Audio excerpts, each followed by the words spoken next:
हरे राम राम राम हरे हरे, हरे कृष्ण कृष्ण कृष्ण हरे हरे, हरे राम राम राम हरे हरे, हरे कृष्ण कृष्ण कृष्ण हरे हरे, हरे राम राम राम हरे हरे, हरे कृष्ण कृष्ण कृष्ण हरे हरे. ओम गुरुर्ब्रह्मा गुरुर्विष्णू गुरुर्देव महेश्वरा गुरुर साक्षात परब्रह्म तस्मै श्री गुरुवे नमः, तस्मै श्री गुरुवे नमः. ओम ब्रह्मानंदं परम सुखदं केवलं ज्ञानमूर्ति द्वंद्वातीतं गगनसदृशं तत्त्वमस्यादिलक्षणम् एकं नित्यनिर्मलमचलं सर्वादिसाक्षिभूतं भावातीतं त्रिगुणरहितं सद्गुरुं तं नमामि, सद्गुरुं तं नमामि. ओम शांताकारं भुजंगशयनं पद्मनाभं सुरेशं विश्वधारं गगनसदृशं मेघवर्णं शुभांगं लक्ष्मीकान्तं कमलनयनं योगिभिर्दिनगम्यं वन्दे विष्णुभवहरं सर्वलोकैकनाथं, वन्दे विष्णुभवहरं सर्वैकनाथं. ओम नमो ज्ञानेश्वरा करुणाकरा या दयाळा, तुमचा अनुग्रह लादलो पवन झालो चराचरी. मी तो कळाकुसरी काहीच नेने, बोलतो वचने अतिभाविका. एका जनार्दनी तुमचा दास, त्याची आस पुरवावी. श्रीपादनाथं गुरुराजवरं मुमुक्षनाम ज्ञानदानैकदक्षं घोटीक्षेत्रनिवासं वेदविंदावरिष्ठं सद्गुरुनाथ भगवान की जय. माऊली ज्ञानेश्वर महाराज की जय. जगद्गुरु संत तुकाराम महाराज की जय. सच्चिदानंद श्रीपाद बाबा की जय. सच्चिदानंद रामदास बाबा की जय. अवधूत चिंतन श्री गुरुदेव दत्त गोपाल कृष्ण भगवान की जय. सब संतन की जय.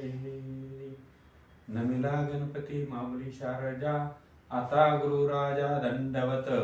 गुरुराया चरणी ठेविला मस्तक, आपल्या स्तुतीला द्यावी मती.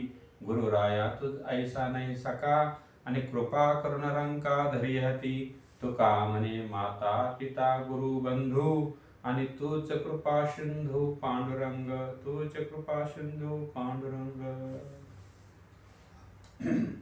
आपण तुकाराम महाराजांचे 12 अंतरेचे अभंग या विषयावर आपण थोडस प्रकाश टाकत आहोत. तरी मागल्या भागामध्ये आपण पहिला आणि दुसरा हा तुकाराम महाराजांचे जे नित्यपाठाचे 12 अभंग आहे त्याच्यावर आपण विवेचन केलेले आहे. आणि आता आपण तिसऱ्या अभंगावर आपण निरूपण करणार आहोत. तरी आता एक पहिला दुसरा आणि ह्या अभंगाचं त्यांनी महत्त्व पण सांगितलेलं आहे की ह्या अभंग का आपण वाचावे, का आपण याचं चिंतन करावं. याचं खूप असं गुह्य अर्थ तुकाराम महाराजांनी या अभंगावर खूप जोर दिलेला आहे. आणि हा अभंग खूप अखिल कोटी मानवाच्या कल्याणासाठी खूप उपयोगी असे अभंग आहेत. आणि ते अभंगाचं वर्मय पण त्यांनी सांगितलं की अभंग मी पाठवण्याचा उद्देश काय आहे, या अभंगाचं ऐकल्याने काय पुण्य मिळेल, याचं काय फळ मिळेल, असं सर्व प्रकारे हे आपण याचं निरूपण याच्या अगोदर ऐकलं. तर आता आपण परत वाचू. 5 कोटी 1 लक्षाचा शेवट 34 सहस्र स्पष्ट सांगितले तुका कथून या गेला 12 अभंगाला सोडू नका. हे जे 12 अभंग आहे माझे प्राणी, आणि याला तुम्ही सोडू नका तुम्ही सांगितले वर्म, भोपाशी कर्म चुकतील. तुम्ही नित्य जर या अभंगाचं वाचन केलं, मनन केलं, श्रवण केलं तर याचं तुम्हाला याच्यातून तुम्ही या भोपाशातून तुम्ही भोपाशी कर्म चुकतील तुमचे, आणि तुम्हाला ईश्वराची कृपा होईल. चुकतील येत्या ती विठोबाची आण करा हे पठण जीवभावाने तुम्ही पठण करा. तुम्हाला पांडुरंगाची शपथ घेऊन सांगतो का ह्या जे येता येते जन्म मरणाच्या ह्या आपण चुकू. याच्यासाठी तुम्ही हे नित्य नियमाने आणि खूप श्रद्धा, नितांत श्रद्धा ठेवून तुम्ही ऐका, श्रवण करा, मनन करा, याचा निधिध्यास घ्या. अशा प्रकारे तुकाराम महाराजांनी आपल्याला ह्या अभंगाची आपल्याला खूप अनमोल अशी देणगी दिलेली आहे. करा हे पठण जीवभावे करते होईल दर्शन, प्रत्यक्ष सगुण तुका म्हणा. याचं खूप जीवाभावानं जर आपण पठण केलं, याचं आपण ऐकलं, श्रवण केलं, तर आपल्याला याला सगुणामध्ये सुद्धा तुम्हाला आम्हाला संतांची भेट होईल आणि संतांची भेट झाली की या जीवनाचं कृत्य होईल. अशा प्रकारे तुकाराम महाराजांनी या अभंगाला वर दिलेला आहे. आणि पुढल्या दुसऱ्या 14व्या अभंगात असं सांगितलं का स्वर्ग लोकाहून आले हे अभंग, ते स्वर्गातून आले, अंतराळामधून हे अभंग आलेले आहेत. घडियले झाडियले सांग तुम्हाला गी, तुकाराम महाराज सांगितलं का तुम्हाला गे तुमच्यासाठी येतो, पाठवलेले आहेत. नित्य नेमे अशी पडता प्रतापे, जळतील पापे जन्मांतरीचे, तया मागे पुढे रक्षी नारायण, मांडलेल्या निर्वाण उडी घाले. हे जो अभंग दररोज जो पाठ करेल नित्य नेमानं, याच्या पाठीमागं पांडुरंगाचा आशीर्वाद राहील. आणि जर काही संकट पडले तर त्या संकटामध्ये पण उडी घाली, असं तुकाराम महाराजांनी आपल्याला ह्या अभंगापूर्वी आशीर्वाद दिलेला आहे. बुद्धीचा पालट नाशेल कुमेती, होईल सद्भक्ती येणे बनते, सद्भक्ती झाल्या सहज साक्षात्कार, होईल उद्धार पूर्वजांचा. आणि साधतील येईल इह परलोक, सत्य सत्य माझी भाक माझी तुम्हा, परोपकारासाठी सांगितले देवा. हे परोपकार करण्यासाठी ईश्वराने मला निमित्त केलं, निमित्ताचा धनी केला असे प्राणी, किंवा मला हे मार्ग हा सोपा सुखरूप आणि धाडलेले मध निरूपा. तुकाराम महाराज म्हणले का हा मार्ग सोपा आहे, सुखरूप आहे, आणि मला हे निरूप देण्यासाठी हे मला परमेश्वरानं मला पाठवलेले. तर त्यांच्या थ्रू, ईश्वरा थ्रू हे तुम्हाला सर्वांना मी हा निरूप देत आहे, परोपकारासाठी हे सांगत आहे. येणे भव्यता धैर्य तुमची सख्या विठ्ठलाची आणि माझे. तुकाराम महाराजांनी त्या दोन्ही अभंगामध्ये पांडुरंगाची शपथ घेऊन सांगितली की हे जर तुम्ही नित्य नियमाने ऐकलं, वाचलं, पठण केलं, श्रवण केलं, तर विठ्ठलाची शपथ घेऊन सांगतो की तुमची भव्यता जाईल. आणि टाळ आणि कांता सांडिली धाडेली निशाणी, घ्या रे ओळखून सज्जन हो, माझे दंडवत तुम्हा सर्व लोकांना ध्यास आहे तुका वैकुंठाशी. म्हणजे तुकाराम महाराज वैकुंठात गेल्यानंतर हे 12 अभंग आपल्याला उद्धारासाठी त्यांनी पाठवले. तर त्याचे हे शेवटचे 13 आणि 14वा अभंग होता, आणि पहिला आणि दुसरा अभंगावर आपलं थोडंसं निरूपण झालेलं आहे. आणि आता आपण पहिला, दुसरा आणि तिसरा अभंग परत वाचू. जन्माचे ते मूळ पाहिले शोधून पहिला अभंग आहे. दुःखाशी कारण जन्म घ्यावा, पप पुण्य करून जन्म येतो प्राणी, नरदया येऊन हानी केली, रज तम सत्व आहे ज्याच्या अंगी, याचे गुणी जगी वाया गेला. रज नरदया येऊन हानी केली, रज तम सत्व आहे ज्याच्या अंगी, याचे गुणी जगी वाया गेला. तम म्हणजे काय, नरकाची केवळ, रज तो सबळ मायाजळ, तुका म्हणे येते सत्वाचे सामर्थ्य, करावे परमार्थ अहर्निशी. हा पहिला अभंग. आणि आपण रज तम सत्व या गुणाचा आपण मागील भागामध्ये आपण याचं थोडंसं निरूपण केलेलं आहे. आणि दुसऱ्या अभंगाबरोबर अहर्निशी कसा परमार्थ करावा याच्यावरही केलेले आहे. अहर्निशी सदा परमार्थ करावा, पाय न ठेवावा आडमार्गी, आडमार्गी कोणी नर जे जातील, त्यातून काढिला तोच ज्ञानी खरा, तारी तुझी अशी, वेळोवेळ त्याशी शरण जावे. असा कोणी जो परमपुरुष सत्पुरुष आहे, असा जर कोणी आपल्याला भेटला तर तो आपल्याला ह्या जन्म मरणाच्या चक्रातून बाहेर काढतो. आणि अशा सत्पुरुषाशी आपण शरण गेलं पाहिजे. आपण तरले नव्हे ते नवल. समजा एखादा स्वतःहून तरला संतांना शरण जाऊन, तर त्याचं काय विशेष नवल नाही, पण तो असंख्य कोटी कोळ्यांचा जो उद्धार करतो, असा जो संत महात्मा जर आपल्याला भेटला, तर आपल्या अखेर 42 कुळाचा, 42 पिढ्यांचा आपला उद्धार होतो. कुळे उद्धरिले सर्वांचे तो शरण गेली आहे, काय होते फळ, तुका म्हणे कुळ उद्धरिले. आणि आज आपण तिसऱ्या अभंगावर, हा तिसरा जो अभंग आहे त्याच्यावर आपण थोडंसं संतांच्या कृपा आशीर्वादाने आपण थोडं निरूपण करणार आहे. उद्धरिले कुळ आपण तरला, तोच एक झाला त्रैलोक्यात. ज्याने आपलं कुळ उद्धरलं, आणि तोच एक उद्धरिले कुळ आपण तरला, जो स्वतःही तरला आणि आपले मागले कुळे उद्धरले, असा मात्र तोच एक झाला त्रैलोक्यात. असा तो त्रिभुवनामध्ये तो या जीवनातून कृत्य झाला. त्रैलोक्यात झाले द्वैताचे निमाले, त्रैलोक्यात झाले द्वैताचे निमाले. द्वैत हे निमालं गेलं, एकच राहिलं. या जगामध्ये जी सत्य गोष्ट अशी जी ब्रह्मवस्तू आहे ती फक्त एकच आहे, आणि बाकीचे त्याच्यावर झालेला हा सगळा आभास आहे. आणि हा सद्गुरु कृपेने एकदा आभास गेला तर सत्य वस्तू तेवढी ब्रह्मवस्तूच राहते, आणि तिच्याशी आपण एकरूप व्हायचे. यासाठी या सर्व ह्या अभंगाचा जो ओघ आहे हा सर्व त्या दिशेनं चालतो. ऐसे साधिले साधन बरवे, असे साधन साधवा का ज्याच्यामध्ये द्वैत जाईल आणि अद्वैत राहील. बरवे हे साधन सुख शांती म्हणा, जर साधन जर केलं तर मनाला सुख आणि शांती येते आणि क्रोध नाही जाणत ते तिळभर आहे. अशा पुरुषाला कधी क्रोध येत नाही. कारण क्रोध काम क्रोध लोभ मद मत्सर हे अधोगतीला नेणार आहे, अधमाकडे जाणारे विषय. आणि याच्या विरुद्ध दिशेनं जो जाणार आहे, ज्याला शांती, ज्याच्या मनानं शांतीला वरलं, ज्याच्या मनाला समाधान झालं, ज्याचं चित्त प्रसन्न झालं, ज्याचं मन प्रसन्न झालं, अशा व्यक्तीचा प्रवास हा शाश्वताकडे जातो, सत्याकडे जातं. जे स्वयंभू प्रकाशमान आहे असं जी वस्तू आहे ब्रह्म प्रकाशमान, अशा वस्तूकडे त्याचा प्रवास चालू होतो. जिवंत असताना चालू होतो आणि मेल्यानंतर त्याच वस्तूमध्ये तो मिसळून जातो.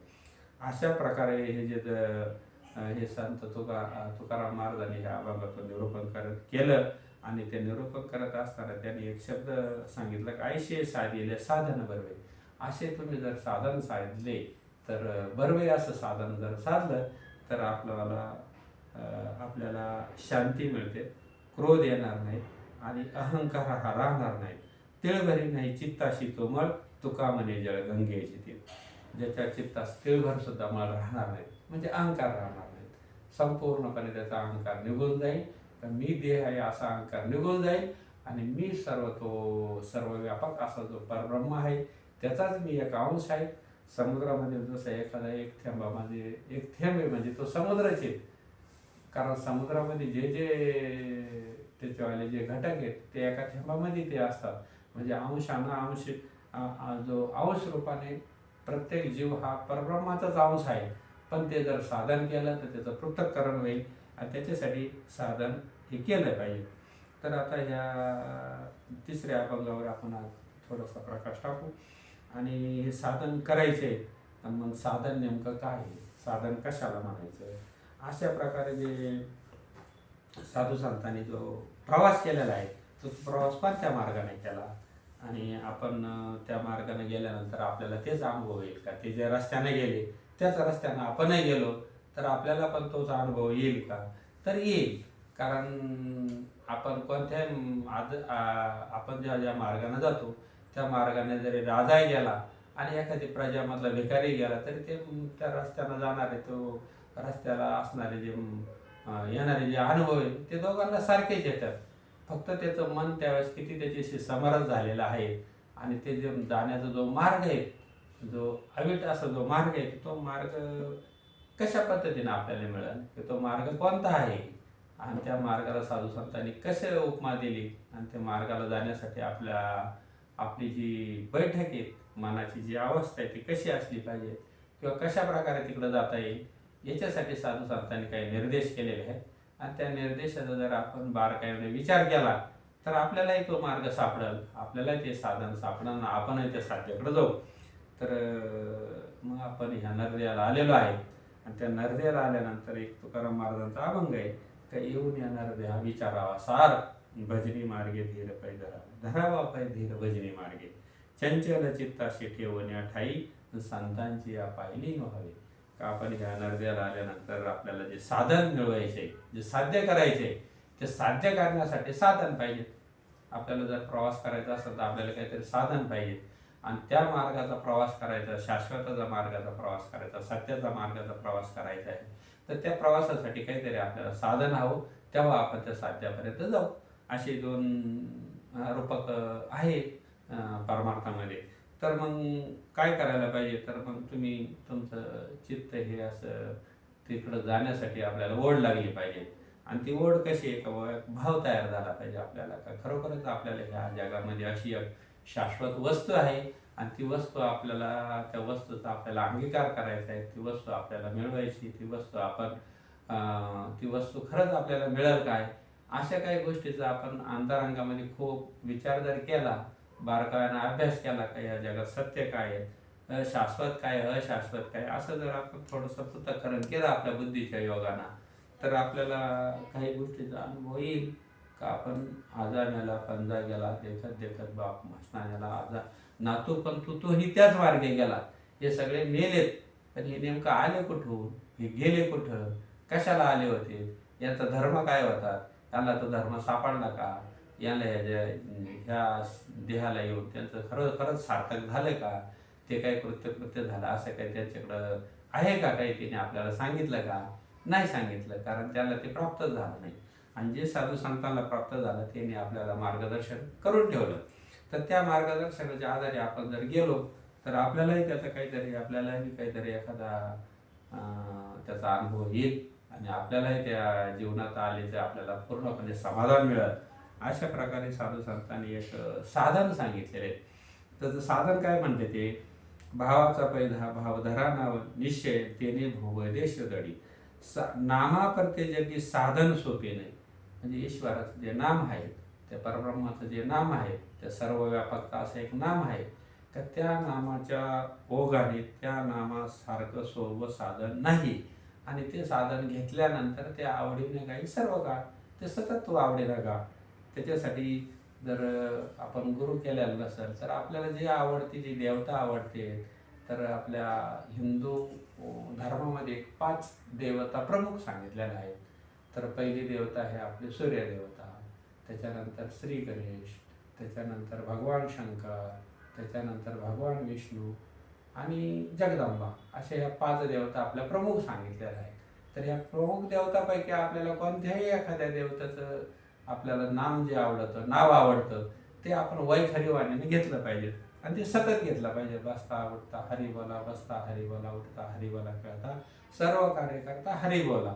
म्हणजे सतत तुम्ही आपण त्या नामाचा जर उच्चार करत राहिलो तर हळूहळू आपल्याला गोडी लागेल. आणि मग अशा प्रकारे वैखरीवाणीला आपली वैखरीवाणी फलद्रूप होईल. वैखरीवाणी फलद्रूप झाली की त्याच्यापुढं आपण हळूहळू हळूहळू पुढं जाणार आणि पार परावारीपर्यंत आपलं सतत भजन चालू राहील. अशा प्रकारे साधू संतांचा अभिप्राय येते. संपूर्ण साधना सांगत असताना त्या साधनामध्ये जे नाम आहे हरीचं पुढं पुढं आपल्याला एक अभंग घ्यायचाच आहे. त्या अभंगामध्ये नाम कशाला म्हटलेले ते त्यांनी सांगितले.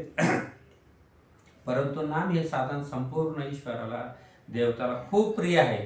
कारण नामाने आपण त्याच्याशी कनेक्ट झालं जातो. आपण जर एखाद्याचं संपूर्ण नाव जर उच्चारलं तर तो मनुष्य जसा ओढ येतो, तसं हे नाम हे जर आपण खूप अंतःकरणपूर्वक जर घेतलं, आपल्या संपूर्ण कुलदेवतेला स्मरण करून, आणि आपल्याला जेव्हा कधी कधी एखाद्या मनुष्याला खूप संकट येतं, त्या संकटामध्ये त्याला काही सुचत नाही आणि अशी वेळ येते का त्याला त्या संकटाला सहाय्य करणाऱ्या या जगात कुणीच नसतो. सगळीकडून तो हतबल होतो आणि सर्वांचा तो आश्रय सोडून देतो. आणि अशा वेळेस जेव्हा आपण प्रभूचं नाम, प्रभूला हाक मारतो आणि तेव्हा खूप अंतःकरणामधून प्रेमानं हाक मारतो आणि तेव्हा तो प्रभू आपल्याला अंतःकरणामधून ओढ देतो. अशा प्रकारे आपण जर नामाचा उच्चार केला किंवा आपल्याला कुठंतरी ह्या शाश्वताची ओळख होईल आणि आपल्या जीवनाचं कृत्य होईल. अशा प्रकारे आपण जर नामाचा आपण अट्टहास घेतला, अट्टहासाने नाम उच्चारावं लागतं. कारण तसं त्याला वैखरीला वळण लागत नाही आणि मग ते सततच नामस्मरण करायचं असतं. कारण आता हे जे साधन आहे, हे साधन घेण्यासाठी आपलं काहीतरी पूर्वपुण्य फळलं पाहिजे आणि त्याच्यासाठी आपण वैखरीवाणीनं सतत नाम घेतलं पाहिजे. आपल्याला जे आवडतं ते नाम आपण घेतलं तरी चालतं. देवाचं जे ठेवलेलं असतं ते नाव आहे आणि त्याचं जे नाम आहे ते नाम हे सद्गुरूकडून घ्यावं लागतं. कारण विठ्ठल केशवा मंत्र हा जपावा सर्व काळ. आता हे जे मंत्र आहेत हे सर्व काळ जपायचे, पण नाम मंत्र जप खोटी जाईल पाप. नाम पण पाहिजे आणि मंत्र बी पाहिजे. असं जे समन्वय जिथं साधला जातो आणि तो समन्वय साधण्यासाठी आपल्याला संतांना किंवा सद्गुरूला शरण लावावं लागतं. तर अशा प्रकारे ईश्वराचं जे आनंदमय, प्रेममय, सुखमय असं जे नाम आहे, त्या नामाचा आपण अंगीकार केला पाहिजे. कारण कलियुग उद्धार हरीचं नाम आहे. कलियुगामध्ये दुसरे साधनं सांगितले नाही, दुसरे साधनं आपल्याच्यानं होणार नाहीत. दुसरे साधनं खूप त्रासदायक आहेत, फलद्रूप होत नाहीत आणि तोपर्यंत आपले तेवढं निश्चय त्यांच्यावर होत नाहीत. पण नाम हे सहज आहेत, उठता बसता म्हणण्यासारखं आहे. आपण कोणाच्याही म्हणजे लहान मुलाला जरी देवाचं नाव जरी ठेवलं तरी आपण त्याच्या निमित्तानं का होईना त्या ईश्वराचे आपण हाक मारतो आणि त्याच्याशी आपण थोडा वेळ का होईना समरस जसं होतो आणि ते लहान बाळ जसं आपल्या हाकेला हळूहळू ओढ येतं, तसंच ईश्वराचं नाम आपण अंतःकरणपूर्वक जर म्हणत राहिलो, सतत जपत राहिलो, तर एक वेळेस आपलं अंतःकरण मऊ होतं आणि मृदू होतं आणि त्या मृदू अंतःकरणामध्ये ईश्वराची हाक आपल्याला ऐकू येते. अशा प्रकारे नाम जे साधन आहे ते सर्व संतांनी श्रेष्ठ सांगितलं. नामाप्रती जगी साधन सोपे नाही, आवडीने गाई सर्व काळ. तुका म्हणे धन्य वंश त्या नराचा नायसा निश्चयाचा मेरू झाला. जेव्हा असं आपण नाम घेतो आणि त्या नामावर आपण आरूढ होतो आणि असं जर निश्चय झाला तर मात्र त्या त्या त्या त्या जीवासारखा असा भाग्यवान श्रेष्ठ असा असा असा कोणी नर नाही किंवा धन्य त्या वंश त्या नराचा किंवा त्या त्या नराचे जेवढे मागील पूर्वज आहेत ते पण धन्य झाले आणि ते पण कृत्य झाला. अशा प्रकारे तुकाराम महाराजांनी ह्या अभंगामधून त्या जीवाचा कल्याणाचा मार्ग सांगितला आहे. आणि पुढे एक तुकाराम महाराजांनी सर्वसाधारण एक सांगितलं की बाबा देवाला काय आवडतं ते आपण केलं पाहिजे आणि देवाला आवडतं फक्त नाम आवडतं. आवडे देवाशी ऐका तो प्रकार नामाचा उच्चार रात्रंदिवस. म्हणजे नामाचा उच्चार आपण बसलं उठलं हसता खेळता म्हणजे सर्व कार्य करता आपण जसं जर नामाचा उच्चार करत राहिलो श्रीहरी विठ्ठल पांडुरंगा केशवा माधवा अनंता मधुसूदना पद्मनाभा नारायणा जगव्यापका जनार्दना आनंदगणा अविनाशा सकळ देवादी देव कोणत्याही आपण अशा नामाचा आपण सतत जप करत राहिलो किंवा आपल्याला जसं जसं स्मरण होईल कामधंदा करता करता तसं जर करत राहिलो तर आपण त्याच्याशी ईश्वराशी आपण कळत न कळत कधी कनेक्ट होऊन जाऊ ते पण सांगता येत नाही. असं आवडे देवाशी तो ऐका प्रकार नामाचा उच्चार रात्रंदिवस. तुळशी माळ गळा गोपीचंदन ठेळा हृदय कावळा वैष्णवाचा. काही वरल्या अंगाचे साधने काय अंतरांगाचे साधने. याच्यामध्ये प्रमुख हे अंतरांगाचं साधन आहे का असं नाम जपता जपता आपल्या हृदयामध्ये वैष्णवांचा कळवळा निर्माण होईल. वैष्णव म्हणजे जो सतत नामस्मरण करतो त्याला वैष्णव असे म्हणतात. ज्ञानदेव वैष्णव मोठा विठ्ठल नामे नामदेव वैष्णव मोठा विठ्ठल नामे मुक्त पेटा स्नानदान घडे श्रेष्ठा आणि वैकुंठ वाटा संत गेले. म्हणजे ज्ञानेश्वर महाराज हे सर्वात मोठे वैष्णवे महावैष्णवे आणि त्यांनी हे नामस्मरणाचा ज्ञानाच्या आधाराने आपल्याला नामस्मरण करायचं आहे. नामाचं पण ज्ञान करून घ्यायचं आहे. ते जपायचं कसं त्याची रीत कशी आहे ह्या बी गोष्टी आपल्याला शिकाव्या लागतात.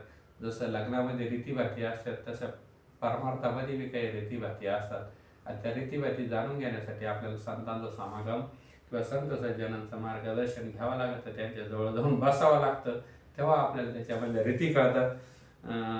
तसं मनोमार्गे गेला तो तेथेच मेला मनोमार्गे गेला तो तेथेच मोकला हरिपाठी स्थिरावला तोच धन्य. जर मनाच्या मार्गाने आपण काही करत बसलो तर ते मात्र आपण तिथपर्यंत त्या अंतिम स्टेपपर्यंत आपण जाणार नाही. तर त्याच्यासाठी संतांची संगत ज्यांनी नामस्मरणाचा पाठा केलेला आहे आज ज्याला सतत नाम हेच आवडीचं आहे त्याच्यापेक्षा त्याचा आवडीचा विषय आहे जगात दुसरा कोणताच नाही. अशा संतांचा असा सज्जनांचा जर आपल्याला सहवास लाभला किंवा अशाला जर जाऊन आपण विचारलं ज्ञानदेव कुशे निवृत्तीशी साडगाग नाव वाडनाम आहे. ज्ञानेश्वर महाराजांनी जसं निवृत्तीनाथांना विचारलं का या जगात श्रेष्ठ काय आहे तर निवृत्तीनाथांनी सांगितलं का या जगामध्ये जगापेक्षा श्रेष्ठही नाम आहेत जगापेक्षा श्रेष्ठही नाम आहेत. म्हणजे नाम हे एक तत्व आहे आणि ते तत्व ते प्रिन्सिपल आहे. ते जगाच्या सृष्टीच्या आधी नंतर आणि जगाचा लय झाल्यानंतर ते तत्व अबाधित राहतं. असं जे तत्व आहे त्याला नाम असं म्हटलेलं आहे. आणि ह्याच आधारे असून एक संत एकनाथ महाराजांचा एक अभंग आहे. आपण फक्त ह्या अभंगातील साधन ह्या शब्दाच्यावर थोडंसं निरूपण करतोय. तर बाबा साधन कशाला म्हणायचं साध्य कशाला म्हणायचं का ज्याच्यावर आपण आरूढ होऊन साध्यापर्यंत जातो अशाला साधन म्हणायचं. आपल्याला जायचंय परमसुखाकडे आपल्याला जायचंय जो निर्मळ अचल असा जो विश्वात्मक जो परमात्मा आहे असा जो परब्रह्म आहे जिथं निर्भय आहे जिथं शाश्वत सुख आहे समाधान आहे मन प्रसन्न आहे आनंदमय आहे सुखमय निरामय अशी जी स्थिती आहे अशा स्थितीकडे चित्ताची ओढ असते. आता तो मनुष्य प्रत्येक गोष्ट ही भौतिक गोष्टीमध्ये काही सुख आहे का आपण बघत असतो. भौतिकात आपल्याला काही सापडतं का भौतिकामध्ये सुख सापडतं का म्हणून रात्रंदिवस ओढताण करतो. पण इथून मागे जेवढे आर्व जीव आले जन्माला आणि ते जे मेले तर त्याचा जर अभ्यास जर केला तर त्याला भौतिकात सुख सापडलं नाही. त्यांनी खूप प्रयत्न केला रात्रंदिवस अट्टहास केला खूप मिळवलं पण असे ते जाताना कधीच सांगू शकले नाही का आम्ही खरोखर परमसुखाला आम्ही लाभलो आणि परमसुख आम्हाला मिळालं आणि आता आम्ही धन्य धन्य झालो या जन्माला येऊन धन्य झालो आम्ही जन्म आलो असं ते किंवा भाग्याचे आम्ही असं ते म्हणू शकले नाही शेवटपर्यंत.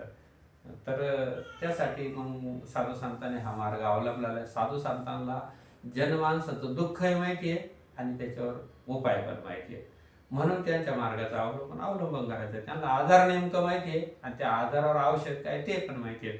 का ते रामबाण जे औषध आहे ते असं त्यांच्या मार्गाने जर गेलं तर आपल्याला भेटतं आणि त्याच्यातून आपल्या जीवनाचं कल्याण होतं. आता तसंच त्याच साधनाच्याच बाबतीत एक संत एकनाथ महाराजांचा खूप सुंदर अभंग आहे आणि त्याही अभंगाचं आपण जर बारकाईनं बघितलं तर तो अभंग त्याच मार्गाने पुढं जाण्याचा आपल्याला पुढं जाण्याचा जो रस्ता कसा आहे ते सांगतात. करा रे बापांनो साधन हरीचे, झनी करणीचे करू नका. ते सरळ सरळ सांगितलं, अरे जनमानसांनो, तुम्हाला जर साधन करायचं तर हरीचे करा, झनी करणीचे करू नका. म्हणजे इतर ज्या वाईट गोष्टी आहेत की ज्या मार्गाने तुम्ही पोहोचणार नाहीत अशा मार्गाने तुम्ही जाऊच नका. जेणे नवे जन्म यमाची यातना, आयशी साधना करा काही. ज्या साधनाने गेल्यानंतर जन्म यमाची यातना लागत नाहीत, जन्म येण्याची यातना भोगावं लागत नाहीत आणि म्हणजे जन्माला आल्यानंतर जे दुःखाचा जो डोंगर आहे तो आपल्याला डोंगर सारखे ओलांडावं लागणार नाही. त्याच्यासाठी तुम्ही अशी काही साधना करा, आयशी साधना करा काही. अशी जी साधना करा का शाश्वत सुखाकडं, शाश्वताकडे जाण्याचा आपल्याला मार्ग सापडाल आणि त्याचा आपल्याला त्या मार्गाने आपण गेल्यानंतर साध्यापर्यंत जाऊ. अशी साधना करा. साधनाचे सार मंत्र बीज आहे. त्यांनी पुढं साधने सांगितलं, साधनांचं सार आहे सांगितलं. साधनांचं सार काय तर मंत्र, बीज आणि हरी. मंत्र पण आहे, त्याचं बीज पण आहे हरी. हरी म्हणजे आत्मा, हरी म्हणजे सत्य. अशा सत्याकडे मार्गाकडे जाण्यासाठी मंत्र आणि बीज आहे. म्हणजे जे बीज वाढवल्यानंतर त्याला त्याचं बीज वाढवायला, एखादं बीज पेरल्यानंतर जसं वृक्ष येतं, झाड येतं, त्याला पान येतं, त्याला फुल येतं, नंतर त्याला फळ येतं. तर तशा प्रकारे जर हे तिन्हींचा समन्वय असलेलं जर मंत्रबीज हरी असा जर आपण साधनेमध्ये जर घेतला तर त्याला पान, फूल आणि फळ हे तिन्ही गोष्टी घेईल. म्हणजे तिथं एका ठिकाणी सांगितलं, भक्ती विना ज्ञान वस्ती वेळे, मूळ नाही ते फळ केवी जोडे. म्हणजे मूळ जर तिथं नाही तिथं फळ कधी जोडणारच नाही. मग काय आहे मूळ? हे काय आहे तर हे भक्ती आहे, हे ज्ञान आहे आणि वैराग्य तेथील केवळ फुल आहे. म्हणजे जे वैराग्य जो विवेक आहे तो तिथील फुल आहे आणि फळ हे हरीचं नाम आहे. तर अशा प्रकारे जे शाश्वत असं जे नाम आहे त्या नामाचा जर आपण समन्वय घेतला, साधला तर आपल्याला मूळ, फळ आणि फूल या सगळ्या गोष्टीचा आपण अनुभव आपण ह्या जीवनात घेऊ शकतो. साधनाचे सार मंत्र बीज हरी आणि आत्मतत्व धरी तोच एक. म्हणजे असं जे आत्मतत्व आहे प्रत्येकाच्या शरीरामध्ये ते विराजमान आहे, सर्व बाहेर पण ते विराजमान आहे आणि ते नित्य आहे. ते प्रत्येक श्वासोश्वासासाठी ते दडलेलं आहे आणि प्रत्येकाच्या हृदयामध्ये तो वास करतो. असं जे आत्मतत्व आहे तो जो धरतो, जो सतत धरतो अहर्निश, रात्रंदिवस, तो त्याला विसरत नाही. जसं आपण आपल्या नावाला विसरत नाही. सकाळी उठलं जर एखाद्याला विचारलं तुझं नाव काय, तर तो असं म्हणत नाही का माझ्या खिशाला भोग पडला आणि ते नाव गळून गेलं, असं काही कोणी सांगत नाही. तो त्याच्या शरीराला ठेवल्या नावाशी जसं तो एकरूप राहतो, तो विसरत नाही. तसं संतांनी आपल्याला एकदा आपलं ईश्वराची ओळख करून दिली, ईश्वराचं नाम सांगितलं तर आपण ते कधीच विसरत नाही. मरेपर्यंत विसरत नाही, मेल्यानंतरही विसरत नाही. कारण ते सत्य कळतं. कारण देहाला नाव ठेवलं जातं 12व्या दिवशी ठेवलं जातं. तोपर्यंत आपण बाळ बाळ म्हणतो, पण मग खरं नाव काय आहे तर खरं नाव देव. परंतु देह धारण केल्यानंतर देहाला ओळखू येण्यासाठी त्याला काहीतरी नामकरण विधी हा माणसाने केलेला आहे. आणि तो कशासाठी का आपल्याला ओळख पाडण्यासाठी. अमुक अमुक आहे, तमुक तमुक आहे, कुठंतरी याच्या नावावर याचं नाव शाळेत घालायचं, त्याच्यासाठी आपल्याला काहीतरी नामकरण विधी करावा लागतो. परंतु आपलं जे नामकरण विधी ईश्वरानं जे साधू संतांना केलेला आहे तो वेगळा आहे. तो मात्र आपलं नाव काय आहे तर आपलं नाव देव आहे, आपलं नाव आत्मतत्व आहे, आपलं नाव शाश्वत आहे, आपण परब्रह्माशी एकरूप आहे, आपण त्याच्याशी कनेक्टेड. जन्म आईच्या गर्भात असं बसून जे कनेक्ट झालो तर मरेपर्यंत आपण त्याच्याशी कनेक्टच असतो. फक्त कनेक्ट नसल्याचा जो भास आहे तो आपल्याला काढायचा आहे आणि तो भास काढण्यासाठी आपल्याला साधू संतांच्या मार्गाचा अवलंब करावा लागतो, त्यांच्या मार्गाचा विचार करावा लागतो, त्या मार्गाने आपल्याला जावं लागतं. कारण दुसरा कोणताच मार्ग असा नाही का तो आपल्याला ईश्वराकडे कनेक्ट करून देईल, तो त्याच्याशी जोडून देईल. असा परत पुढे एक अभंग आलेलाच आहे त्याच्याशी जोडण्यासाठी काय उपाय आहे, असं एक अभंग आलेला आहे माऊलीचा, तो आपण घेऊ आता याच्यानंतर. एका जनार्दनी असं जर तुम्ही हरिनाम जपलं, कोटी कोटी यज्ञ नित्य ज्याचा नेम, जे कोटी कोटी यज्ञ करणारे आहेत असं ज्याचा नित्य नेम आहे, ते एक हरिनाम जपता घडेल. म्हणजे फक्त नामानच ते शक्य होईल, बाकीचं कशानं शक्य होणार नाही असं या कलियुगामध्ये सांगितलेलं आहे. कलियुगामध्ये नाम एवढं वरिष्ठ आहे, श्रेष्ठ आहे, ज्येष्ठ आहे, आणि ह्या नामाचा अंगीकार आपण केला पाहिजे असं. आणि ते नामाचा अंगीकार म्हणजे नाम हे साधन आहे. तसं पाण्यामध्ये प्यास, पाण्यामध्ये जसे तहान दिसत नाही पण आहे, तसा नामामध्ये ईश्वर आहे, तो दिसत नाही पण आहे. पण ते जर आपण ते नाम त्या पद्धतीनं जर जपलं तर आपल्याला जी लागलेली जी तहान आहे ती आपली नक्की भागली जाईल. आणि अनंत योनीचे ताण लागलेले, अनंत योनीचे संस्कार आहेत, अनंत जन्मीच्या वासना आहेत, आणि या सर्वांच्या वासना ही तहान भागवण्यासाठी नाम हे साधन आपल्याला अंगीकार करावं लागतं, केलं पाहिजे असं सगळं साधू संतांचा अट्टहास आहे. एका जनार्दनी न घ्यावा संशय, ह्या बाबतीत कोणी संशय घेऊ नये, कारण संशय हे माणसाला अधोगतीला नेतात, ते नरकाला नेतात. कारण माऊलीनं पण सांगितलेले असे आहे का संशयवनी थोर अनेक नाही पाप घोर, आणि विनाशाशी वाघोर प्राणीयाशी. म्हणजे संशय जर घेतला तर याच्यासारखं मोठं पाप नाही, आणि ते विनाशाला घेऊन जातात. तुम्ही भलं संसारात संशय घ्या, घरात संशय घ्या, दारात संशय घ्या, तरी त्या संशयानं काय होतं, शेवटी विनाशच होतं. आणि त्यातल्या त्यात जर साधू संतांच्या मार्गावर, साधू संतांच्या वाङ्मयावर किंवा साधू संतांच्या अभंगावर, ज्ञानेश्वर असं याच्यावर जर थोडा जरी संशय घेतला तर ते अधोगतीला कारणभूत होईल, दुसरं काय होणार आहे. आणि ज्या त्या जीवाचीच अधोगती होईल जो संशय घेईल. तर तुम्ही संशय घेऊ नका. एकनाथ महाराज छातीटोकपणे सांगतात का तुम्ही संशय घेऊ नका, कारण हे जर संशय घेतला तर अधोगतीला जाईल, आणि जर नाही घेतला, जर तुम्ही याच्याशी समरूप झाले तर निश्चयाशी होय हरिरूप, तुम्ही निश्चयाने हरिरूप व्हाल असं संत एकनाथ महाराजांनी आपलं अगदी छातीटोकपणे सांगितलेले आहेत. आणि त्यांचा अनुभव पण मांडलेला आहे, आणि जनमानसासाठी पण हेच त्यांनी आपल्याला उपदेश केलेला आहे. तर ह्या उपदेशानं जर चाललं, तर साधनानं जर चाललं, तर आपण साध्यापर्यंत जाऊ असं एकनाथ महाराजांचं हा अभिप्राय आहे अभंगातून. आणि असाच एक अभंग आहे जो साधनावर, साधन कशाला म्हणतात, साधनाला गेल्यानंतर काय होतं, साधन कधी करावं, ते कसं करावं, कसं समजून घ्यावं, त्याची साधनाची रीत काय आहे. जसं माणसाला गणित सोडवायचं असलं तर त्याची रीत माहिती पाहिजे. जर रीत नसेल माहिती तर गणित सोडवता येत नाही. आणि गणित सोडवल्यानंतर त्याचा टाळाही करता येतो, पण ते टाळा माणसाचा टाळ्यावर पाहिजे, तेव्हा तो टाळा होतो. आणि तो टाळा करण्यासाठी आणि ते गणित सोडवण्यासाठी त्याची जी रीत आहे, ज्यांनी ते गणित सोडवलेले त्याच्याकडे जाऊन ते रीत माहीत करून घ्यावं लागते. आणि ते गणित आपल्याला, आपलं गणित आपल्याला सोडवायचे, आपल्याला फक्त दुसरीकडून रीत माहीत करून घ्यायची. गणित आपलंच आपणच सोडवायचं. फक्त रीत माहीत करून घेण्यासाठी फक्त संतांना, सज्जनाला, सद्गुरूला शरण जायचे किंवा त्यांच्याकडून ती रीत माहीत करून घ्यायची. तर माऊलीनं पण एक असंच ह्या पद्धतीचं खूप सुंदर असा अभंग आहे. मोक्ष मेल्यापाठी आम्हाशी होते. म्हणजे मोक्ष, बऱ्याच जनमानसामध्ये असं समज असतो का मेला आता झालं, त्याचं जिकडं तिकडं झालं, ओके झालं, चांगलं झालं असं म्हणतात. पण मेल्यानंतर काही चांगलं होत नाही. जर झालं चांगलं तर जिवंतपणे होतं, मेल्यानंतर चांगलं होण्याचा काहीच संबंध नाही. मोक्ष मेल्यापाठी आम्हास होईल. मोक्ष हा जो होतो तो जिवंतपणे होतो, जिवंत मासणारा होतो. आणि तरुण माणसाला खूप लवकर होतो, कारण तरुण माणसाचे हात पाय इंद्रिय सुख चांगले असतात, त्याच्यामुळे त्याला ते साधना करून त्याला लवकर ते सक्सेस करता येतात. म्हाताऱ्या माणसाचे अवयव इंद्रिय हे गणित गात्रा झालेले असतात. त्याचा काय म्हणून तुकाराम महाराजांनी काय सांगितलं का तरणा भाग्यवंत थोर आणि हरिकीर्तनात नटे किंवा नाचे. म्हणजे त्याच्यासाठी तरणाच पाहिजे तो भाग, आणि तोच भाग्यवंत आहे खरा आहे. म्हातारे माणसं फक्त जर त्याला जर अख्खा आयुष्यामध्ये साधना करता नाही आल्यात, त्यांना साधना समजून नाही घेतल्यात, नुसतं तर राबला आणि मेला एक दिवस, तर काय नाही का खावं पिवं ल्यावं जन्माला आला म्हणजे मेलं, असे जे जनमानसामध्ये जे म्हणे ते अत्यंत चुकीचे आहे. त्याच्यात आणि एखाद्या जनावरामध्ये आणि गाढवामध्ये काही फरकच नाही, कारण ते बी प्राणी इतर प्राण्यांच्या ठाई, आणि हा विचारच नाही. इतर प्राण्यांना हा असा विचार नाही. आणि म्हणून तुकाराम ज्ञानेश्वर माऊलीने ह्या अभंगामध्ये खूप असं एक सुंदर निरूपण केलेलं आहे. आणि ते निरूपण आपल्या अगदी व्यवहारामधलं आहे.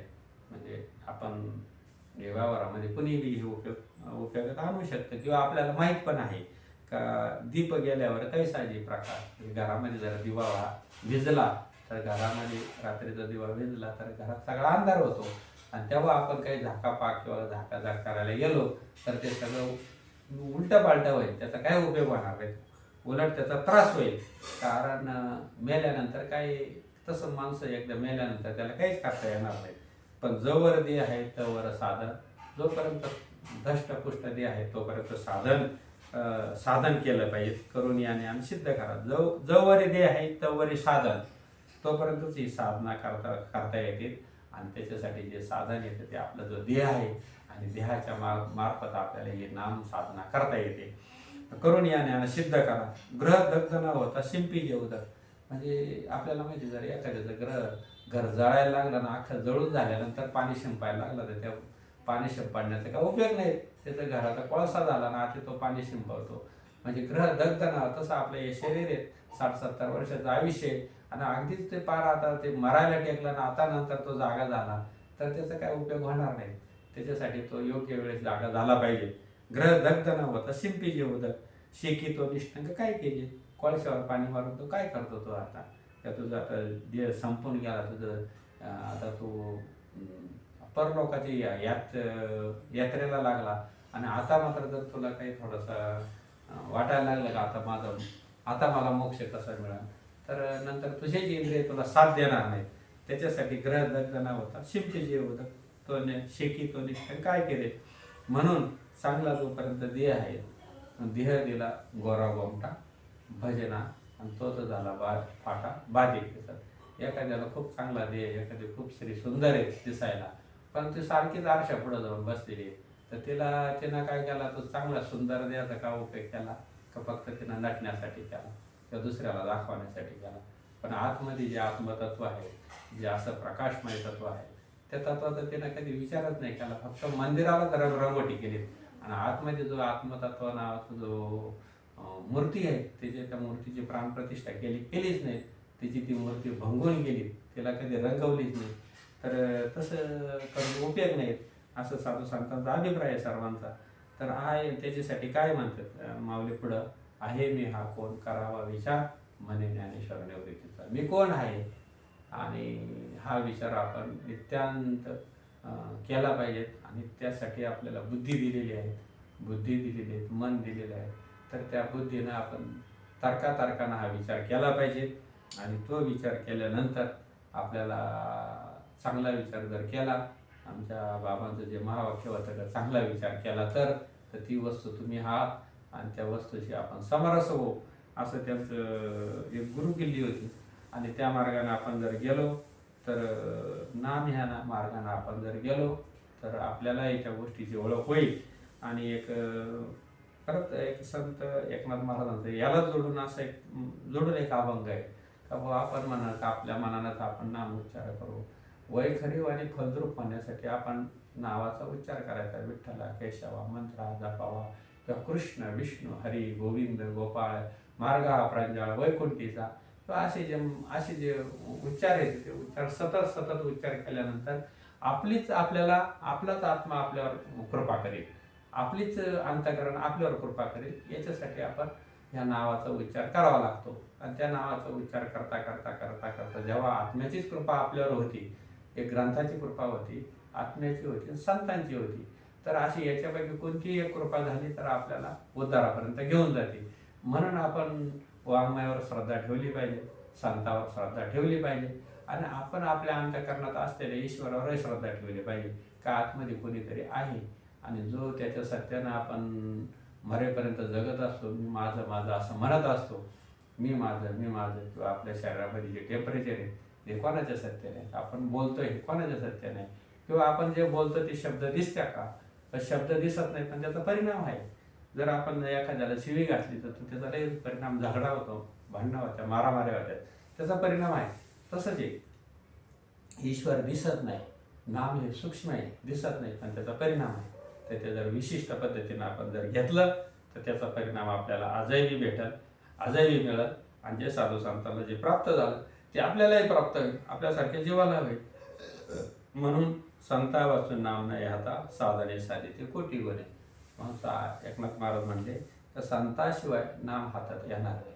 म्हणजे संतांना शरण गेल्याशिवाय जे शाश्वत असं नाम आहे, जे रीतीनं जे परमेश्वराकडे जाता येईल, परमेश्वराची ओळख करून घेता येईल, असं नाम आपल्याला संतांना शरण गेल्याशिवाय मिळणार नाही. तोपर्यंत आपण वैखरीवाणी आपले फलद्रूप करण्यासाठी आपण सतत ईश्वराच्या नावाची आपण सतत घोष केला पाहिजे. आणि त्या घोषातून आपल्याला आपलीच कृपा होईल आणि आपल्याला संतांकडे जाण्याचा मार्ग सुपळ होईल. साधना साधित कोटी गुणे, जैसे कांती विणे करणे संसार, साधन विचार व्यर्थ ठेला. एखादा म्हणला माझा संसार खूप सुखरूप चालू आहे, आणि मग त्याला विचारलं बायको कुठे येतो, तर बायको 10 वर्ष झाली पण नांदत नाही, त्याला संसार सुखरूप चालला असं म्हणता येईल का? म्हणजे जसं ते दोन्ही गोष्टी संसारासाठी आवश्यक आहे, तसं नाम ही साधना परमार्थाकडे जाण्यासाठी खूप आवश्यक आहे. ती असल्याशिवाय आपण ईश्वराकडे जाऊ शकत नाही. आणि जात असेल तर त्याची गती अशी होईल तर तो तिथं नांदतच नाही, त्याचा संसारच होत नाही. तो एकटाच म्हणजे जसे कांतीविना करणे संसार, म्हणजे जसं बायकोशिवाय तो संसार करतो आणि त्याला खूप चांगला संसार आहे असा म्हणतो. म्हणजे जसे मूर्खपणाचा बरळ नाही, तशा प्रकारे हा साधनाचा विचार व्यर्थ होईल जर आपण साधन न घेता, नाम साधन न घेता आणि आपण जर तिकडं चाललो म्हणलं, आपण परमार्थ करतो असं म्हणत असेल तर ते मात्र व्यर्थ आहे. संत समागम धरल्या वाचून, संत संसार सांडणी नाही बापा. संत समागम धरल्या वाचून संसार सांडणी नाही बापा. एका जनार्दनी संतांशी शरण, रिगलिया जाण देव जोडे. म्हणजे संत समागम धरल्याशिवाय आपल्याला संसाराची सांडणी होणार नाही, म्हणजे संसाराचं पृथक्करण होणार नाही.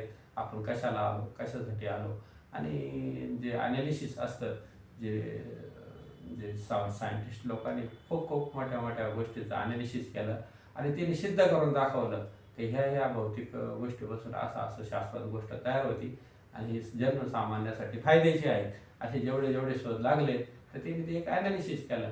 आणि आपल्याला आपलंच ॲनालिसिस करायचं आहे, आपल्याला आपल्याच तत्वाशी आपल्याला जोडायचं आहे.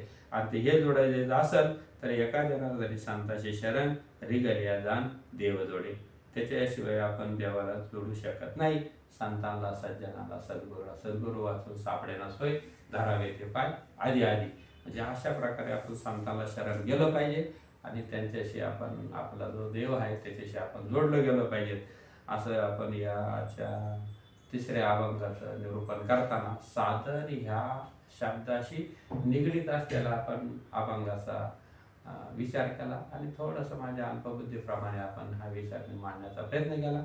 तरी आपण हा सर्वांनी ऐकावा. त्याबद्दल आपले खूप खूप आभारी आहे. धन्यवाद आहे. जय हरी, जय हरी.